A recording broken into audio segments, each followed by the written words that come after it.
പ്രിയപ്പെട്ട സുഹൃത്തുക്കളെ, നമുക്ക് ഇംഗ്ലീഷ് സംസാരിച്ച് പഠിക്കണമെന്നുണ്ട്. പക്ഷേ അതിന് കുറച്ച് ക്യാഷ് കൊടുത്ത് പഠിക്കാനുള്ള ഒരു സാഹചര്യം നമുക്കില്ല, അല്ലെങ്കിൽ ആരോടെങ്കിലും ചോദിച്ച് പഠിക്കാനുള്ള ഒരു മാനസിക സ്ഥിതിയും അല്ല.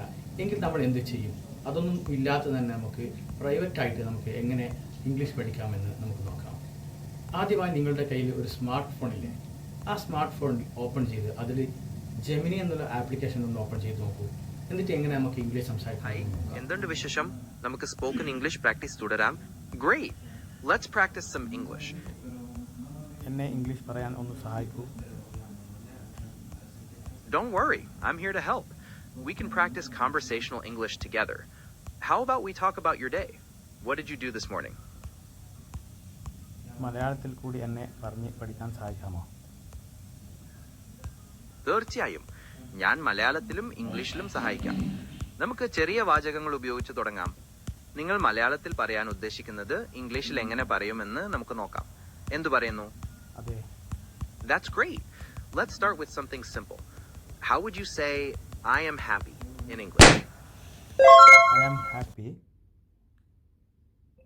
Perfect. Very good. ഇനി എനിക്ക് വിശക്കുന്നു എന്നത് ഇംഗ്ലീഷിൽ പറയാൻ ശ്രമിക്കൂ. എനിക്കറിയില്ല, ഒന്ന് സഹായിക്കാമോ? സന്തോഷത്തോടെ. എനിക്ക് വിശക്കുന്നു എന്നത് ഇംഗ്ലീഷിൽ ഐ ആം ഹംഗ്രി എന്നാണ് പറയുക. ഒന്നുകൂടി പറഞ്ഞു നോക്കാമോ? I am hungry. Excellent. You're doing really well. How about we try another one? How would you say it is hot today in English?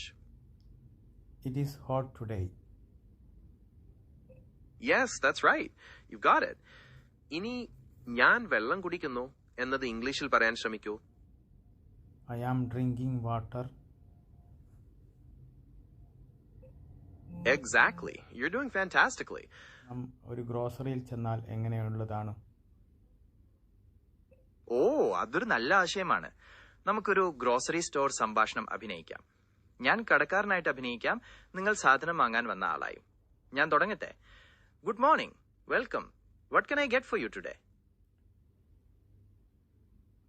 എനിക്കതിൻ്റെ മറുപടി ഇംഗ്ലീഷിൽ പറയാൻ അറിയില്ല, സഹായിക്കാമോ? തീർച്ചയായും. നിങ്ങൾക്ക് ഇങ്ങനെ പറയാം, hello, I need some milk and eggs please. ഞാൻ ഒന്നുകൂടി പറഞ്ഞു തരട്ടെ, അതോ നിങ്ങൾക്കത് പറയാൻ സാധിക്കുമോ? ഒന്നുകൂടി പറഞ്ഞാരോ? തീർച്ചയായും. നിങ്ങൾക്ക് ഇങ്ങനെ പറയാം, hello, I need some milk and eggs please. അതായത്, ഹലോ, എനിക്ക് കുറച്ച് പാലും മുട്ടയും വേണം. ഒന്നുകൂടി പറഞ്ഞു നോക്കാമോ? I need some egg and milk. Very good, almost perfect. ഇംഗ്ലീഷിൽ എഗ്സ് എന്നാണ് പറയുക. അപ്പോൾ I need some milk and eggs please എന്നൊന്നുകൂടി പറയാമോ? I need some milk and eggs please. Fantastic. You're doing great. Now, pretend you want to ask where to find the bread. How would you say that in English? അറിയില്ല, പറഞ്ഞു തരാമോ?